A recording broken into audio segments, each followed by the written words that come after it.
আল্লাহ পাকের আইন হলো, যদি কোনো পুরুষ আর মহিলা জেনা করে, জেনাটা হয় সম্মতি, উভয় ছেলে মেয়ের উভয়ে এটা হয় হলো সম্মতিতে। পুরুষ যদি এবং নারী উভয় যদি বিবাহিত হয়, তাহলে পাথর দিয়ে তাদেরকে রজম করে দাও, প্রকাশ্যে, গোপনে নয়, প্রকাশ্যে। এটি হলো আল্লাহর আইন, আল্লাহর বিধান। আর যদি পুরুষ এবং মহিলা যদি অবিবাহিত হয়, 100 বেতাঘাত করো, এটা হলো আল্লাহর আইন, প্রকাশ্যে দাও। তাদের শাস্তি হলো প্রকাশ্যে রজম করা, প্রকাশ্যে হত্যা করা, এটা হলো সবার দাবি। ইনি এই বেচারা, আমরা শুনেছি ওনার পরিচয় দিয়েছেন, ওনার আব্বা নাকি বড় মৌলানা ছিল, মৌলানার ছেলে। উনি বলেন আমি ইসলামকে ভালোবাসি, আমি একজন খাঁটি মুসলমান। আর তিনি বললেন আমরা এখন মধ্যযুগের সময় পেরিয়ে আধুনিক যুগে আমরা পদার্পণ করছি, অতএব মধ্যযুগের আইন আধুনিক যুগে এটা আনা অবান্তর, অযৌক্তিক। জন ব্যক্তিও কখনোই শান্তি পাবে না যতক্ষণ না পর্যন্ত আল্লাহর বিধান অনুযায়ী না চলবে। এটাই কিন্তু বাস্তবতা। আমরা বলে থাকি হারামে আরাম নাই, হারামে কখনো আরাম নাই। হারাম কোনগুলো এটা তো আমরা সচরাচর সবাই জানি এবং বুঝি, কোনটা হারাম কোনটা হালাল। এ ব্যাপারে আমাদেরকে ওয়াজ শোনানো বা ওয়াজ করার কোনো প্রয়োজন নেই। শুধু প্রয়োজন হলো ঘুমন্ত অন্তরকে জাগ্রত করা, প্রয়োজন হলো আল্লাহর ভয় অন্তরের ভিতরে জাগ্রত করা। আল্লাহর ভয় যতক্ষণ না পর্যন্ত অন্তরে না আসবে, ওই অন্তরওয়ালা ব্যক্তি কখনোই কবিরা গুনাহ থেকে দূরে থাকতে পারবে না। সোজা হিসাব, একজন নামাজি 5 ওয়াক্ত নামাজ পড়ে, তাই মনে করবেন যে ও ব্যক্তি আল্লাহর ওলি, ওর দ্বারা কোনো কবিরা গুনাহ হবে না। একজন 5 ওয়াক্ত নামাজি হাজি, মনে করতে পারেন ওর দ্বারা মনে হয় গীবত, সমালোচনা, চগলখড়ি এগুলো কিছু হবে না। সিম্পল হতেই পারে, স্বাভাবিক। কারণ যে অন্তরের ভিতরে আল্লাহর ভয় নাই, ওই ব্যক্তির দ্বারা সচরাচর কবিরা গুনাহ, সগীরা গুনাহ, শিরকের গুনাহ আর আরও অসংখ্য গুনাহ হতেই পারে।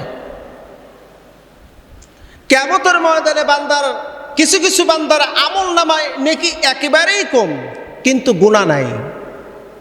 নেকি অল্প কিন্তু গুনাহ নাই, কারণ তার অন্তরের ভিতরে ছিল আল্লাহর ভয়। আল্লাহর ভয় থাকার কারণে গুনাহ থেকে দূরে থেকেছে, যার কারণে আল্লাহ সুবহানাহু ওয়া তাআলা ওই তাকওয়ার উপরেই তাকে জান্নাতি বলে ঘোষণা দিয়ে দেবে। তাকওয়া খুবই গুরুত্বপূর্ণ। আল্লাহ পাক বলছেন আত্তাকুল্লাহ হাক্কা তুকাতিহি। যদিও আত্তাকুল্লাহ এই শব্দটি এসেছে আল্লাহর আযাব গজব থেকে নিজেকে সংরক্ষণ করো, হেফাজত করো, হেফাজত করার মতন করো, যাতে কোনো মতে কোনো সময়ে কখনোই যেন তোমার উপরে আল্লাহর আযাব গজব অর্পিত না হয়। আযাব গজব, আল্লাহর আযাব গজব কোনটি? কবরের আযাব, হাসরের ময়দানের আযাব এবং পরিশেষে জাহান্নামের আযাব। প্রিয় বন্ধুরা, তাকওয়া যদি না থাকে, ওই মানুষের হিতাকাঙ্ক্ষিত কোনো জ্ঞান থাকে না। ন্যায় অন্যায় বলতে কোনো শব্দ তার ভিতরে কাজ করে না। কোনটা নাই, কোনটা অন্যায়, কোনটা সঠিক, কোনটা ব্যাঠিক, এটা তার সেন্সে কাজ করে না। কারণ যেটার আসল মেকানিজম, মূল মেকানিজম হলো ছোট্ট একটা জায়গা। নবী করিম সাল্লাল্লাহু আলাইহি ওয়াসাল্লাম বলেছেন, মানুষের অন্তরের ভিতরে ছোট্ট এক টুকরা মাংস আছে। এই এক টুকরা মাংস যদি ভালো থাকে, পুরো বডি ভালো। ওই এক টুকরা মাংস যদি খারাপ হয়ে যায়, তাহলে পুরো বডিটাই খারাপ হয়ে যায়।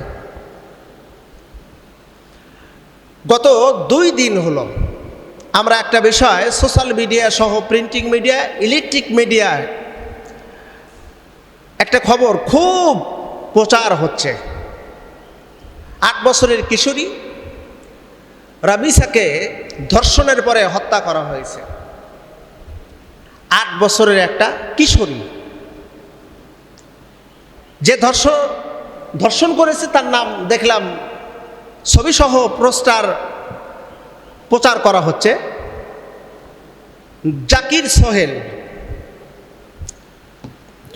8 বছরের একটা কিশোরীকে ধর্ষণ করলো, এরপরে তাকে হত্যা করলো। এটা অবশ্য বাংলাদেশের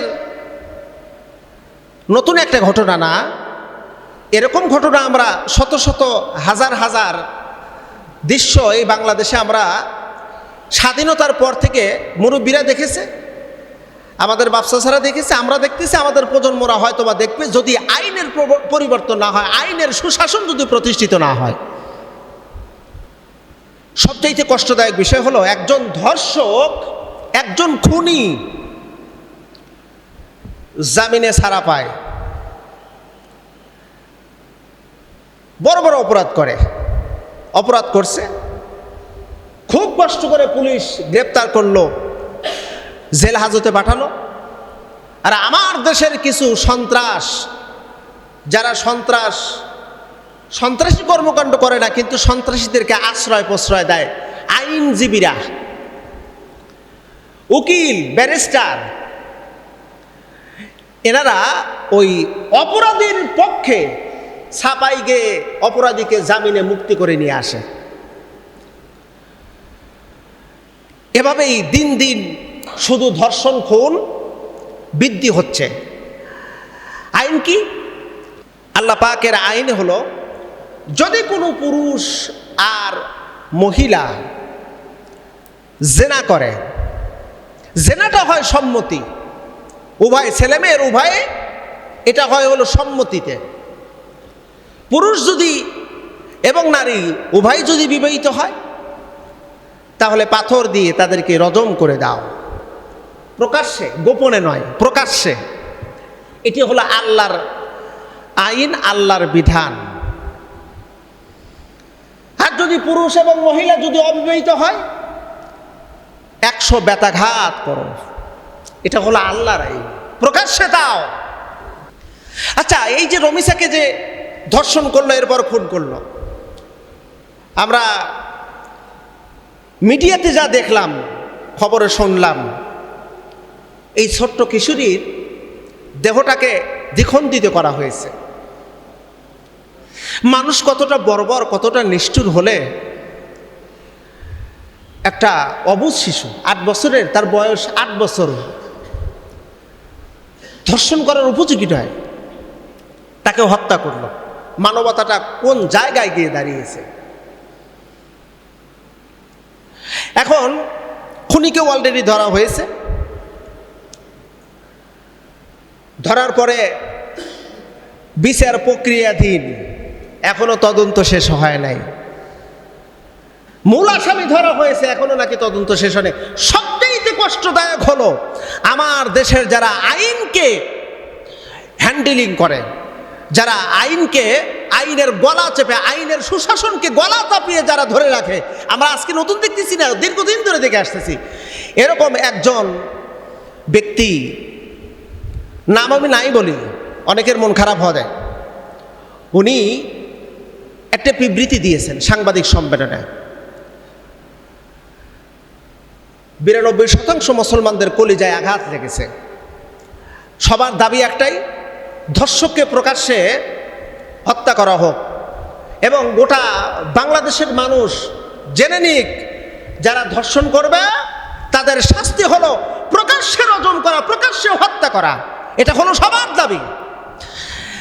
ইনি এই বেচারা, আমরা শুনেছি ওনার পরিচয় দিয়েছেন, ওনার আব্বা নাকি বড় মৌলানা ছিল, মৌলানার ছেলে। উনি বলেন, আমি ইসলামকে ভালোবাসি, আমি একজন খাঁটি মুসলমান। আর তিনি বললেন, আমরা এখন মধ্যযুগের সময় পেরিয়ে আধুনিক যুগে আমরা পদার্পণ করছি, অতএব মধ্যযুগের আইন আধুনিক যুগে এটা আনা অবান্তর, অযৌক্তিক। মধ্যযুগের আইন বলতে কোন আইনকে বোঝায়? তার মানে কি ইসলামের ওই শাসনের পরিবর্তে বর্তমান আল্ট্রা মডার্ন আধুনিক যুগেও কোরআনের শাসনকে কার্যকর করা যাবে না?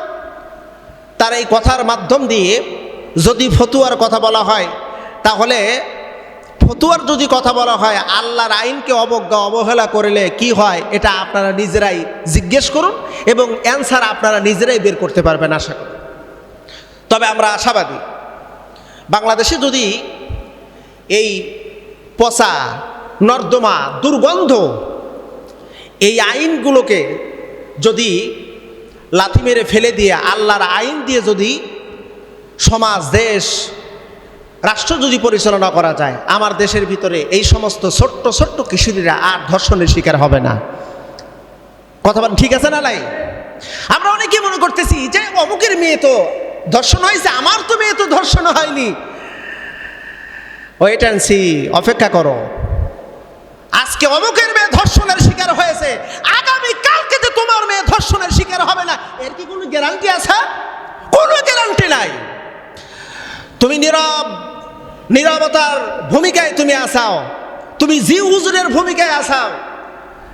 আমরা যদি প্রতিবাদ যদি না করি, আজকে অমুকের মেয়ে, কালকে অমুকের মেয়ে, তারপরের দিন আমার মেয়ে, তারপরের দিন আমার নাতি, তার মানে একের পর এক অল্টারনেট হতে থাকবে। দিন যত যাবে তত এগুলোর শিকার হবে। সবচেয়ে দুঃখজনক হলো সত্য কথা, কারণ যারা সোশ্যাল মিডিয়ায় ভালো কিছু আছে, মন্দ আছে, ভালো আছে, বিষয়টা খুবই জানার প্রয়োজন। একটা অডিও কল ভাইরাল হয়েছে। বিশেষ একজন নেতা একজন নেত্রীর কাছে ফোন দিয়ে বলতেছে, দেখো 14-15 বছরের কিশোরী মেয়েদেরকে অমুক নেতার জন্য সরবরাহ করার প্রয়োজন। আস্তাগফিরুল্লাহিল আযীম, নাউযুবিল্লাহি মিন যালিক। এই যদি হয় তাদের বৈশিষ্ট্য, তাদের দ্বারা কেমনে শান্তি আসতে পারে? আল্লাহ পাক সুবহানাহু ওয়া তাআলা এই সমস্ত জালিম শাসকদের, জালিম নেতাদের থেকে আল্লাহ আমাদেরকে দূরে রাখুক। সকলে পড়ে আমিন।